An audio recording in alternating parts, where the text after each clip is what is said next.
Ang simpleng itsura niyang ito ay kayang pumatay ng 5 tao sa loob lamang ng 16 na segundo.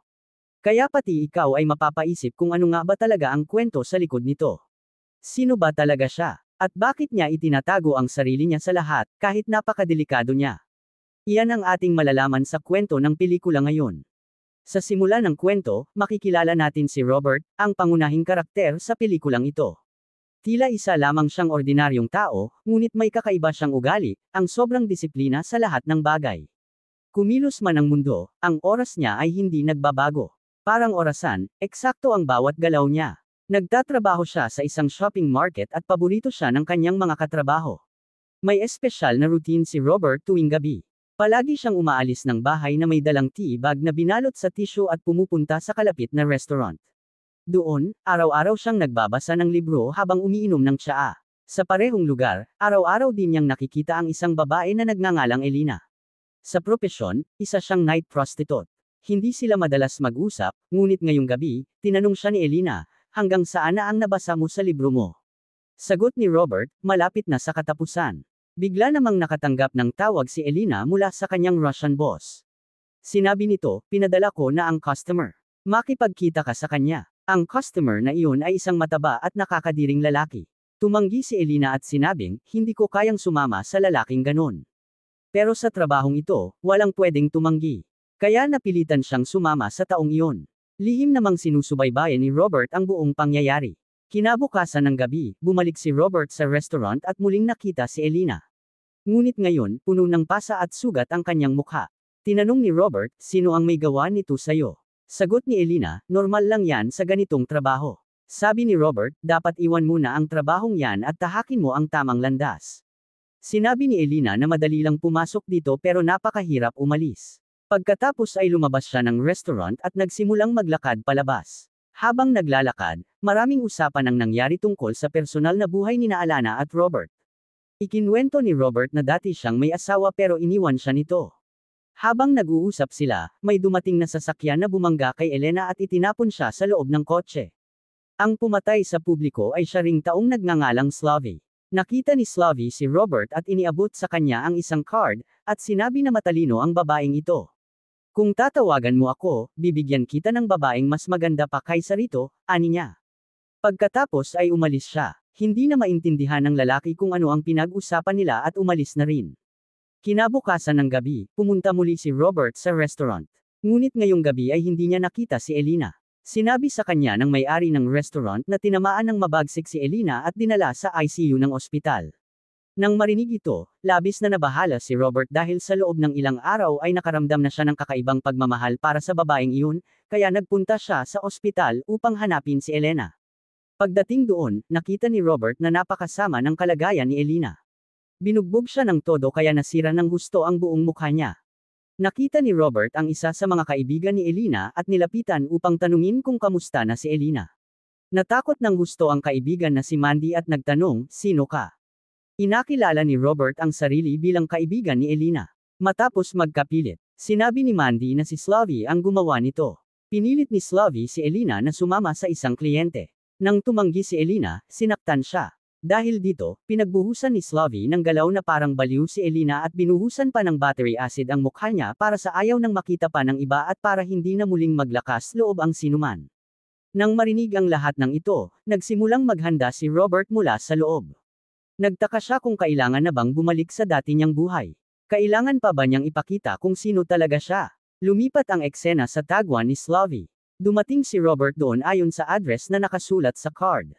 Ibinigay ni Robert kay Slavy ang $9,800, sinasabing panatilihin na ang pera at pakakawalan si Elena ng tuluyan. Tumawa si Slavy nang marinig iyon at sinabi na sa halagang iyon, maaari lang niyang ipagamit ang babae sa loob ng 1 buwan, at kung gustuhin ni Robert na magparehistro sa linya, pumunta na lang dahil mataas ang demand para sa mga itim na mukha tulad niya. Pinakinggan ni Robert ang lahat ng iyon na may lubos na kalmadong isip.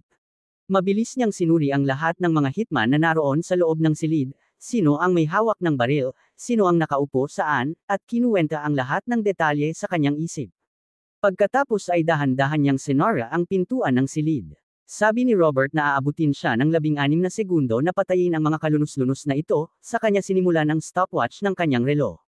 Ngayon, makikita na ayon sa kanyang napakadelikadong plano, isa-isang itinapon niya ang mga bangkay sa loob ng sandaling iyon. May isang kumuha ng baril at pinaputok si Slavy.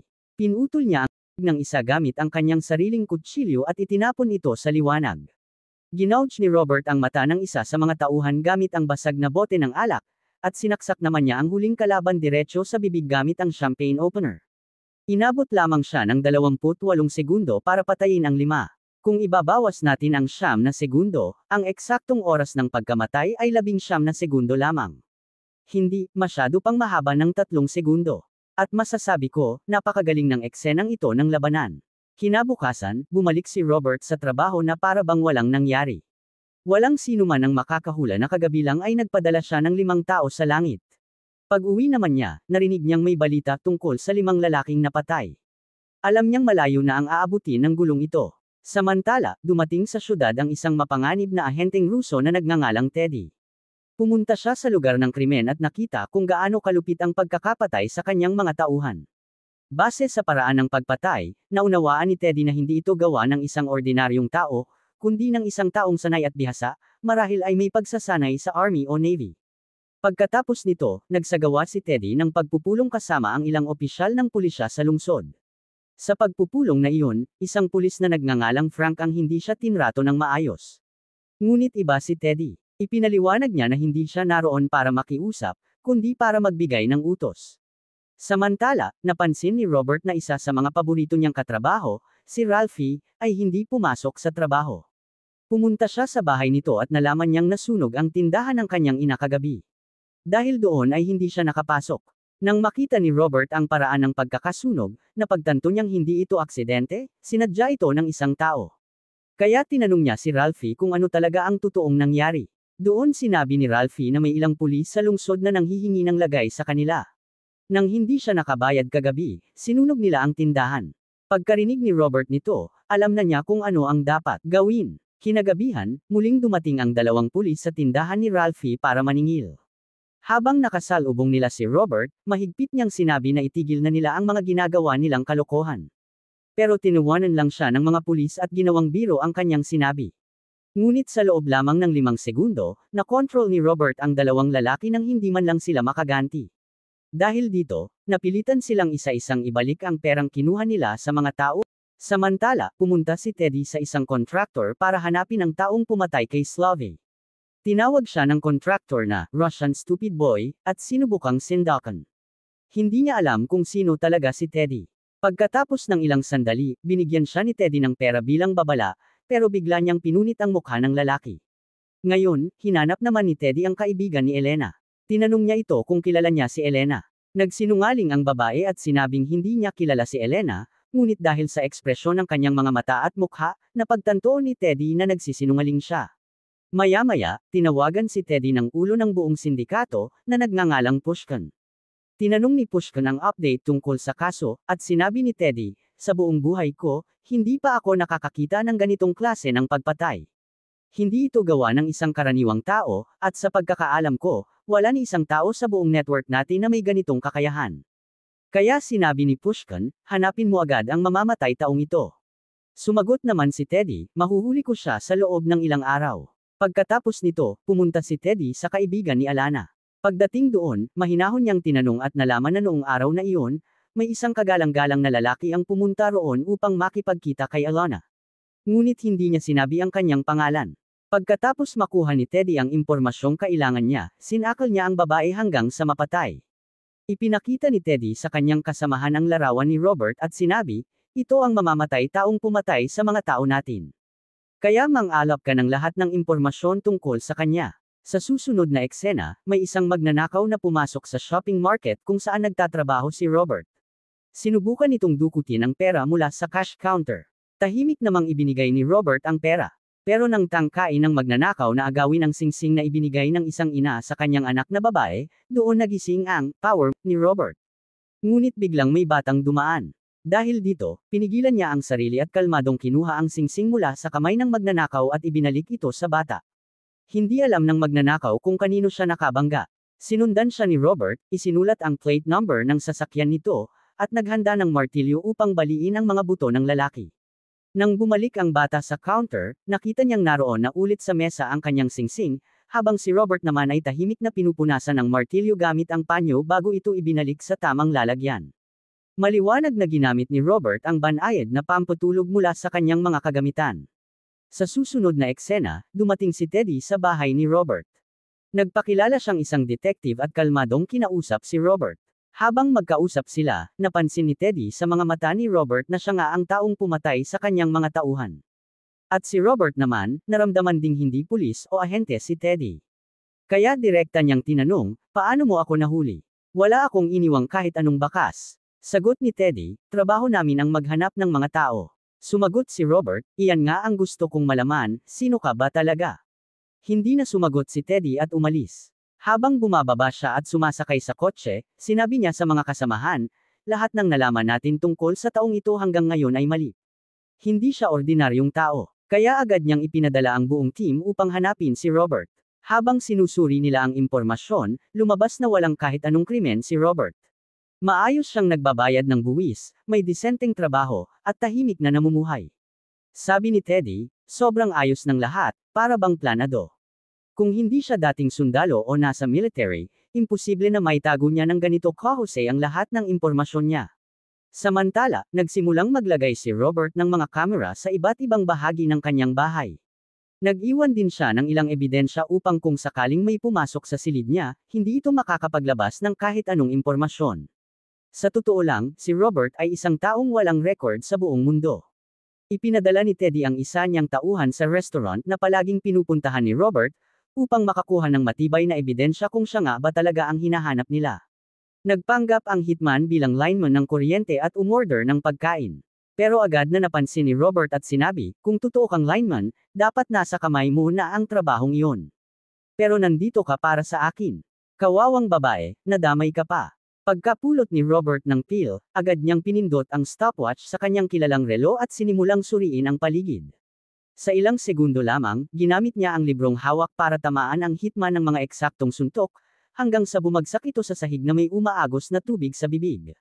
Samantala, pinapanood ni Teddy at ng kanyang mga tao ang nangyayari, pero bago pa nila makita ang totoong eksena, may dumating na kotse at hamarang sa kanilang tanawin.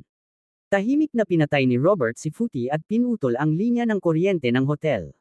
Pagkatapos, kalmadong lumabas siya ng restaurant, kinuha ng ilang larawan ni Teddy gamit ang kanyang telepono, at umalis. Pagkatapos nito, sinundan siya ni Teddy kasama ang kanyang mga kasamahan hanggang sa bahay niya. Ngunit matalinong nakatakas si Robert. Pumunta siya sa isang gusali at mula roon, pinanood ang lahat gamit ang mga kamera na itinanim niya. Kinabukasan ng umaga, dinalaw ni Robert ang isang matandang kaibigan sa bahay nito. Doon nalaman ang tunay niyang pagkakakilanlan, si Robert pala ay isang dating secret agent. At ang tungkulin ng mga secret agent, kapag natapos na ang kanilang misyon, ay burahin ang lahat ng pagkakakilanlan at datos nila sa buong mundo.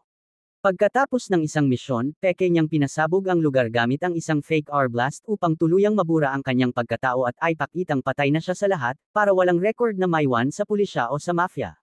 Tinulungan siya ng dalawa niyang kaibigan, sila lamang ang nakakaalam na buhay pa si Robert. Dito, ipinakita ni Robert kay Susan ang larawan ni Teddy.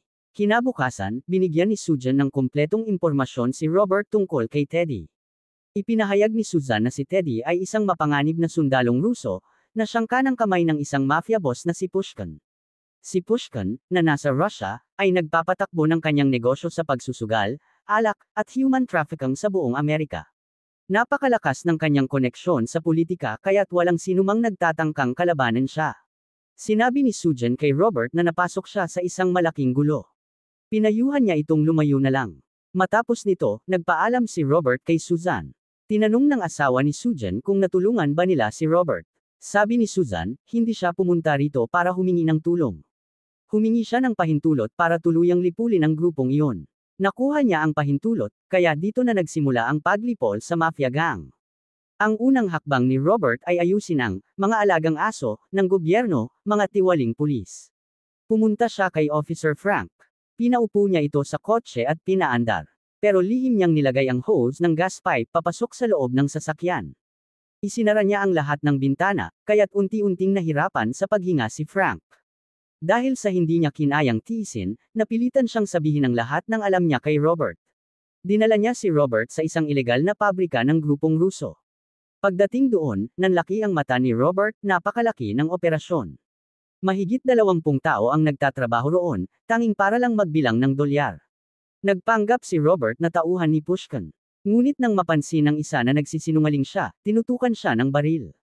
Sa loob lamang ng kalahating segundo, sinunggaban ni Robert ang baril at ginawa itong hostage. Tinukan niya ang mismong ulo ng pinuno at sinabi, "Itigil niyo to, kung ayaw niyong tuluyang mawalan ng ulo." Dahil sa sobrang takot, nagbagsakan ang mga baril ng lahat ng tauhan. Pinalabas ni Robert ang lahat habang may dalang mga bundle ng dolyar, at pagkatapos ay tumawag siya sa 911 para i-report ang pabrika. Pagkatapos, tinanong niya si Frank kung saan itinatago ang mga dokumento ng grupo. Ibinigay ni Frank ang address ng isang locker. Pagdating doon, nahanap ni Robert ang mga dokumento at isang pen drive, lahat ng impormasyon tungkol sa mafia. Ipinadala ni Robert ang lahat ng data sa FBI. Nang dumating ang mga pulis, nanlaki ang mga mata nila, isang silid na puno ng dolyar at lahat ng kriminal nakatali.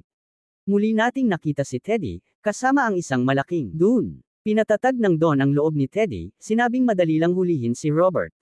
Ngunit nang sandaling pumunta ang Don sa banyo, biglang lumitaw si Robert. Kinuha niya ang salamin ng Don, inilapag sa mesa, at malamig na sinabi, "Ang Don mo, nasa langit na. Hindi na siya babalik." Sinabi ni Robert kay Teddy, "Sabihin mo kay Pushkin, tigilan na niya ang lahat ng kasamaan niya ngayong gabi. Ito na ang huli kong babala." Isinulat niya ang isang numero sa papel at sinabing, "Marami na akong nagawang masama, at pinagsisisihan ko yun. Huwag mo akong pilitin bumalik sa ganung buhay." Napakaangas ng dating ni Robert dito. Samantala, nakuha niya ang impormasyon na may malaking negosyo ng langis ang mafia. Pumunta siya roon at winasak ang buong operasyon. Nang malaman ni Pushkin, nagalit ito at inutusan si Teddy, "Gusto ko ng mga bangkay." Kaya't nagpadala si Teddy ng 3 pinakamalalakas na hitman mula Russia. Habang tinitingnan ni Teddy ang mga larawan, napansin niya ang litrato ni Robert kasama si Ralphie. Napagtanto niyang malapit ito kay Robert. Kaya't dinala niya ang lahat ng tao sa shopping mart bilang bihag at tinawagan si Robert, "Kung hindi ka dumating sa loob ng 30 minuto, papatayin ko silang lahat." Walang ibang pagpipilian si Robert kundi pumunta. Ngunit nang dumating ang bus na akala ni Teddy ay sinasakyan ni Robert, wala pala ito roon. Dumaan si Robert sa kabilang daan, pumasok sa mall, pinatay ang lahat ng ilaw at bentilador, at nagpatugtog ng malakas na musika. Nang dalhin ng mga tauhan si Ralphie sa loob, biglang sinugod ni Robert at binagsakan ng dobleng suntok ang isa sa mga kriminal. Ginamit ni Robert ang walkie-talkie ng patay na tauhan para linlangan ang iba. Nang lapitan siya ng isa pang gunman, inunahan niya itong barilin. Pinauwi niya agad si Ralphie kasama ang mga bihag, habang siya na ang humarap sa mga natira. Pinatay niya ang lahat ng ilaw sa mall, isinara ang mga pinto, at nagsimula ang laban. Ginamit ni Robert ang iba't ibang kagamitan sa mall para gumawa ng mga trap. Isa sa mga kriminal ay kanyang nabitag at banitin. Habang papalapit si Teddy, sinubukan siyang barilin ng M4A1. Tinamaan si Robert ngunit hindi ito gaanong nasaktan. Gumanti siya gamit ang drill machine, diretsyong sa ulo ng kalaban.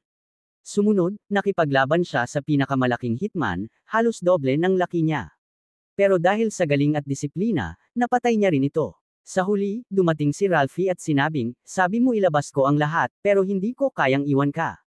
Tinulungan niyang makalabas si Robert kahit may tama. Habang paalis na sila, binaril ni Teddy si Ralphie, ngunit nakatakas ito. Si Robert naman ay naglagay ng gas cylinder sa microwave bilang bitag.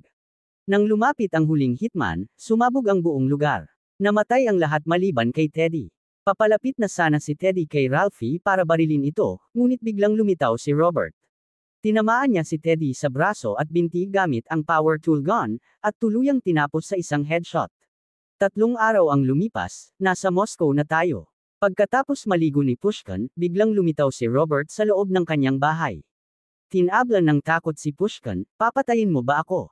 Anong makukuha mo dyan?" Sagot ni Robert, "Kapayapaan."